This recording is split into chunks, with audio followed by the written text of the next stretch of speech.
To drastically reduce the United States government budget, President-elect Donald Trump has proposed creating a Department of Government Efficiency and designating billionaire pals Elon Musk and former Republican presidential candidate Vivek Ramaswamy to lead it.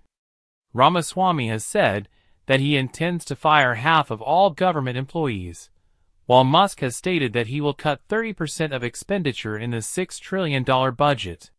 Here's a deeper look at the government budget, personnel, and spending patterns. What is the number of federal employees? According to White House estimates, the federal government now has over 2 million civilian employees, more than any other firm or organization in the United States. The Partnership for Public Service reports that workers have increased by 7% since 2019.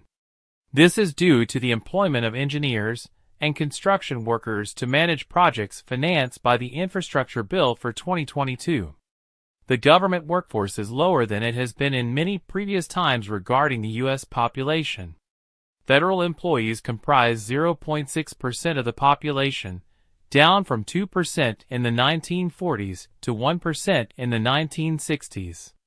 How much of the budget is allocated to employee compensation?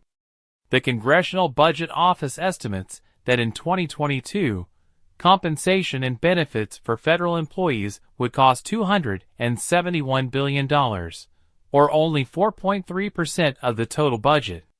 According to research, if those individuals receive the same compensation as those in the private sector, their salary would account for 10% of the budget. Federal employees without college degrees would earn more than those in the private sector, while those with degrees would earn less than those outside government. Which demographics apply to government employees? According to CBO, 42.5% of federal employees are over 50, making them older than the typical worker overall. In the United States, just 33.2% of workers are above 50. 54% have at least a bachelor's degree, compared to 40% of the total working population, making them more likely to have a college degree than the entire workforce. Additionally, they are much more likely to have served in the military.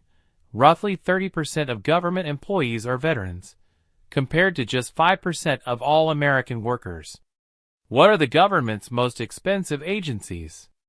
According to Reuters, 70% of civilian federal workers are employed by national security-related agencies, including the Department of Justice, the Armed Services, the Department of Homeland Security, and the Department of Veterans Affairs, which employs almost 500,000 people. Where do the majority of government employees reside?